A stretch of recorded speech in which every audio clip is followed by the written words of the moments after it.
Kadang-kadang kita mencari tempat persembunyian untuk menyembunyikan masalah kita. Kita mencari tempat-tempat yang strategis supaya orang tidak tahu apa yang sedang terjadi dalam kehidupan kita.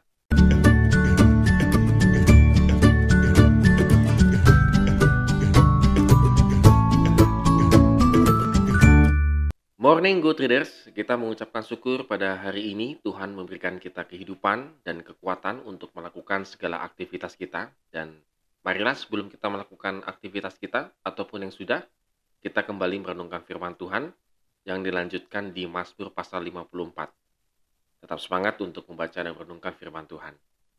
Good Readers mungkin pernah melakukan namanya petak umpet, permainan anak-anak yang sudah ada berabad-abad begitu ya. Hide and seek begitu. Nah, kalau kita sedang melakukan permainan ini, petak umpet ini, suatu saat mungkin kita pernah diajak oleh teman kita untuk bersembunyi di satu tempat yang sangat amat strategis gitu ya, yang sangat susah untuk ditemukan.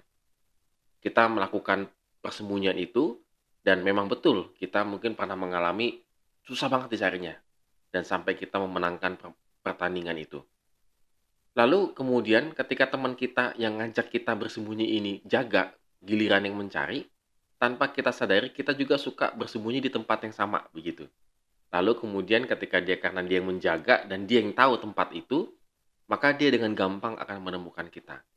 Ini adalah satu permainan yang sederhana begitu ya. Tetapi kalau kita sampai ketahuan, ya rasanya gimana begitu ya. Sudah capek-capek sembunyi, nggak taunya masih kedapatan atau ketahuan. Nah, demikian juga dengan Daud, situasi yang dia alami.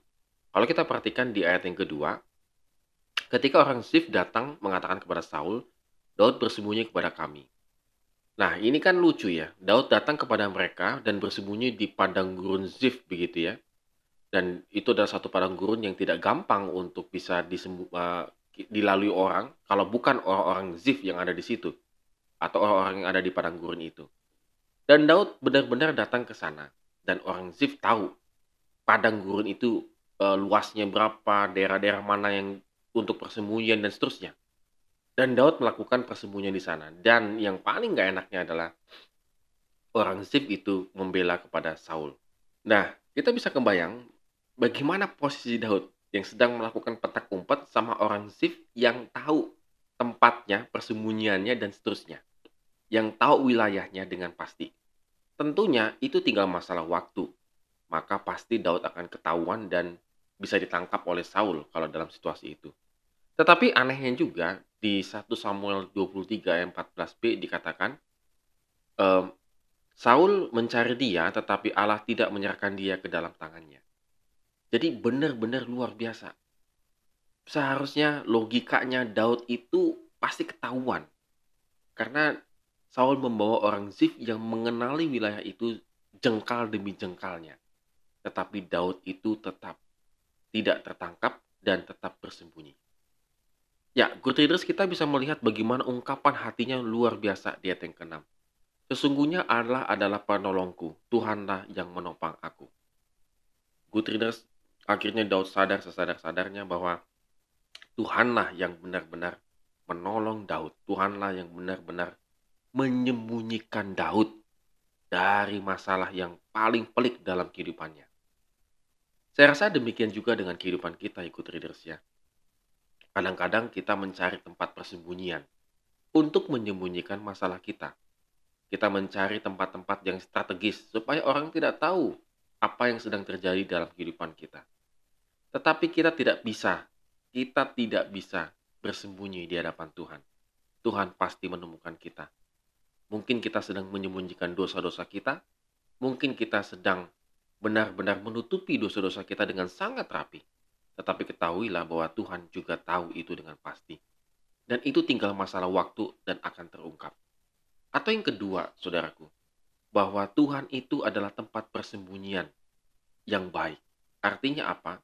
Tempat kita benar-benar mengadu, tempat kita benar-benar menumpahkan pergumulan kita, persoalan kehidupan kita hanya kepada Tuhan. Karena di dalam Tuhan, Tuhan akan menyembunyikan kita dengan rapi. Artinya apa? Tuhan akan menaungi kita, melindungi kita. Sehingga kita yang sedang dalam keadaan lemah ini, sedang dalam keadaan khawatir ini, sedang dalam keadaan gelisah ini karena persoalan-persoalan kehidupan kita, Tuhan akan menyembunyikan kita dengan sangat baik dan akan menyembuhkan kita. Sehingga ketika kita keluar dari tempat persembunyian Tuhan, tanda petik begitu ya, tempat persembunyian Tuhan, kita sudah dalam keadaan sehat, kuat, dan lebih baik lagi. Oleh karena itu, Good Readers, pada hari ini mari kita renungkan firman Tuhan ini.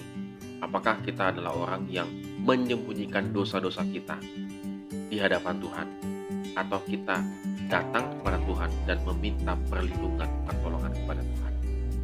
Amin. Kiranya Tuhan memberkati kehidupan kita hari ini.